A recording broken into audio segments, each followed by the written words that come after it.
we are here today to share with you about psychologist and me.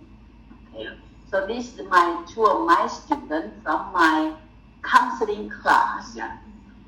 Can you introduce yourself? Hi, I'm Jessica Bernans. I'm a senior here at TU, and I'm studying forensic psychology and homeland security. Hi, I'm McCrea. I'm a junior here at TU, and I'm studying forensic psychology and homeland security as well. Yes. The reason I have this interview because in this semester, in my counseling class, rather than just teach them technique, I emphasize these psychologists, their life story, and then from there I show them how their life story relates to their theory, and then we do practice. So then when I teach, I see students like nod their head, kind of like they understand, and then sometimes we kind of say, a lot of psychologists, they are from the old time, right? Yeah. Yes. And then like Freud, Eller, all these people, and then we may kind of wonder, if these people so long time ago, how they relate to how they can be current, right? Yeah. That's why I have you guys here, and thank you for coming over. Yeah. Yes, Okay. of course. So I told them this their final exam. Okay, so first of all, can you guys share with us, when I say life story of psychologists, what's that mean to you in your learning when you are in psychology field? You want to learn about them. What's the life story mean to you or relate to you?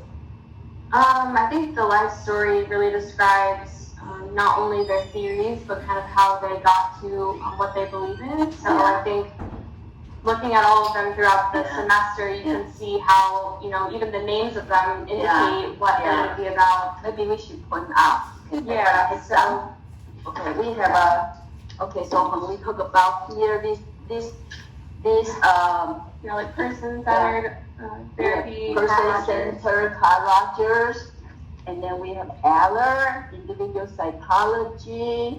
We have Franco, local therapy, Choice therapy, Glasser, Charles Snyder, therapy, and then the Freud, psychoanalysis, and then we have Hers for Gestalt. Okay, so then we talk about, I spend one session talk about their life, and then second session talk about their theory, and then you just mentioned about when you say the life is, can you repeat on that? Yeah, I think that a lot of their theories are based on their life and based on their experiences. So a lot of what they talk about is something that they've gone through themselves, which I think adds some credibility to what they're saying because they're going through something and then they're coming out on the other side saying, okay, I think this is kind of a cool way to apply like my field study because, I have gone through it and I think, it's good for the client. Yeah. How about you, Rebecca? I agree with that. I think it's really interesting. What was cool is like in other classes you get like a little snippet of the psychologist's life story, but like we spent one whole class period talking about them, and you really got to know them. Like you really got to know their lives and how they came to their theories and how those theories formed throughout the stages of their life. It wasn't just like all at once they knew it. You could see it like form and change and evolve into what it is now, which I thought was really cool because it was something that it stuck with you a little bit more than just like having the theory, here it is, this is what it means, and this is who came up with the theory. So can you guys, pick one or two of this, give us some example, like who is the person like stuck in your mind in the class when I talk about share their life story? Yeah. Just pick one or two, like, For me, it's who? The logotherapy was really interesting to me. Okay, so can you show the So that's it is, Frankl? Yes, Viktor Frankl. Yeah. I liked that one a lot, just because of some of the experiences that he went through, going through like the Holocaust and everything, and then coming out on the other side as someone who has this perspective of like you can get through life. Yeah. And that's coming from someone who went through one of the most traumatic experiences any of us could ever go through. And I think that that's really like indicative of the type of person he was and the type of counselor that he tried to be. So I think that, and especially for my own life, why I kind of relate to him, I try to see the good in a lot of situations, even if it doesn't seem like it at the time. So that's something that I just like to do for myself, and I think that's really. And he talks a lot about attitude and loving and just caring about other people, and that's something that like touches my heart because I'm kind of a service-oriented person, so I like to think about things in that way. So just one example, because Franco and a lot of people you may know, he was kept in the concentration camp for 3 years, right? And then even they can be very suffering, but one of his points is about the freedom of your spirit, right? You can be very suffering in a place, but then nobody can take away your freedom of thinking. Yeah, which is what give us some idea about that. Yeah, which is what I loved because I think for myself personally, I get caught up in that, and you have all these thoughts that go on, and you're going through a life experience, and the one thing that's like holding you back is like your mentality, because you're looking at it and you're like, oh, well, this is, you're looking at the negative view when you could be looking at it in a little bit more of a positive view, and it kind of can turn the situation a little bit. So I think that that's important, and that's why I loved learning about him and kind of his resiliency. I thought it was awesome. Yeah. So Rebecca, do you have any input about? No, I agree with that. His story also stuck out to me as well, because it's the same thing as what Jess said. It's your mentality when you're going through those hard times. And granted, he went through one of the worst things that could happen in human history. But to be able to come out and to be able to evolve from there and to move forward with that, I think is awesome. And it's something that I think some people need to keep with their mentality, because they go through some bad times and they get stuck in the past and they don't move forward, where he shows you can move forward and you can come out, not really, like, for lack of better terms, on top from the situation. Wow. And how they relate to the student like your age? Is that still relevant? I mean, I think so. Yeah. I definitely think it's still relevant, especially, the Holocaust was, however many years ago, but it's still something that even in our generation that sticks out, and it's very prevalent and it's talked about a lot. And then so to have these stories and to talk about it, I think it still relates to us. Yeah, and I think so part of our class was to do like a leadership experience as like a counselor, and to lead a group and have discussions. And so one of the things that I found to be pretty cool was that everyone was going through something. So cool in a good and bad way, I guess. But I thought that was interesting, and it kind of touches on like you never know what kind of suffering someone is going through. So and learning how like other people deal with that is a big part of like having a client, being a counselor, having to like adapt to whatever that person needs from us as counselors or wherever we're going to end up.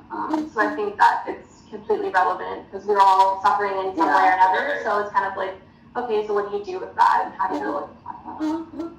Wow. Okay. Any other theory you think is stuck in your mind?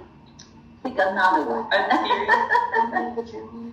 Yeah, so, I actually have two theories that personally stuck out to me. Okay. So the chair theory with Gestalt. Okay. So chair theory. Or not, the chair. The empty chair. Yes, that one.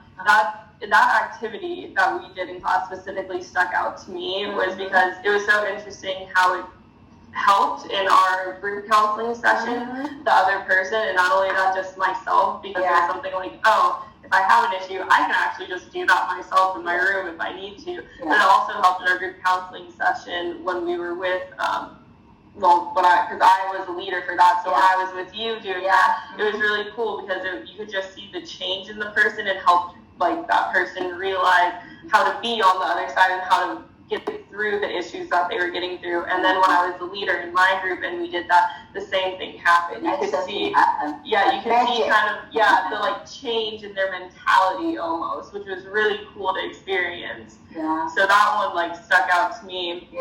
So maybe let me explain some of you maybe know, maybe not know. So it's the empty chair is your two chair, right? And then you have a people think about who is in another chair. They can be another side of you, can be the person you really want to talk, but then have a struggle. So you have people like role play, in this chair, you talk to another side, then you move to another side and talk to this person this side, right? Yeah. And you see the magic. Yeah. I really enjoyed it. I wanted to do it for myself. I wanted to do that, and it was really cool. Yeah. Jessica, have any experience about empty chair? I think it's pretty cool because you're kind of forced to get in touch with a side of yourself and like a personality that you don't really like to be in touch with because it doesn't make you feel great a lot of times. But I think that we need that, and so it was, like she said, even in class, it was cool to see, like, at first, like, you're really uncomfortable and the person does not want to be doing it, and then, like, you start to see them, like, opening up naturally, and it does become a more, like, natural process for them. So it was cool to see that, and just to see them really, like, confronting themselves. And it is, like, I liked it just because it is really about, like, themselves. It's the sides that, like, we don't always get to see in other people, so I thought that was interesting. And then give you a chance to really be that side of yourself. In, like, a safe environment that you can feel, like, comfortable talking. Wow. And Rebecca, you say you have another theory. So I also like the rational behavior. REBT? Yeah, REBT. Alice. That's the Alice. Yes. I just like the idea of rational thinking and irrational thinking, because I know for me personally, I have a lot of irrational thoughts that go through my head.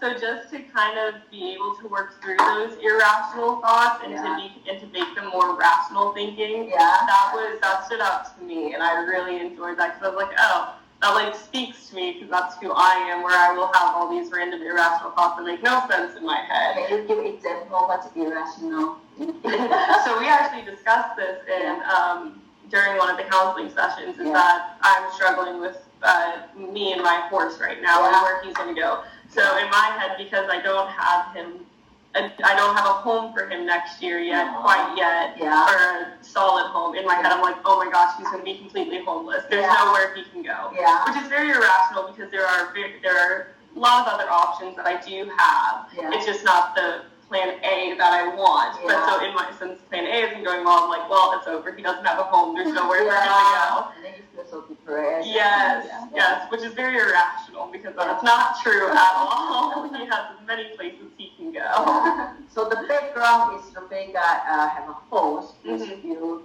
on campus, because the sport you will. I ride the horses for the team here at school. And then she's going to do an internship in Washington D.C. next semester, and then she worry about the horse, no place to go. Yeah. Right. Yes. So once you more relaxed, use rational thinking. You're more relaxed. I was able to rationalize through my irrational thought process. I was like, no, I have places he can actually go to. Interesting. How about you? My rational thoughts.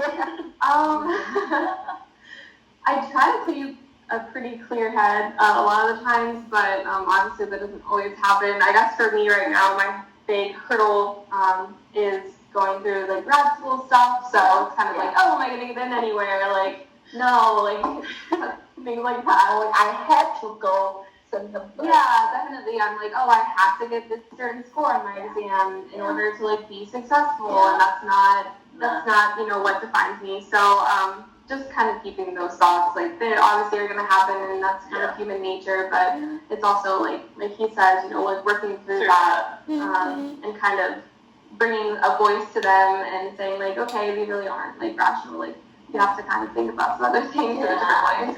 See, so everything they mentioned can something related to our life, right? Yes. Okay, let's point out another one. They are waiting for us to think.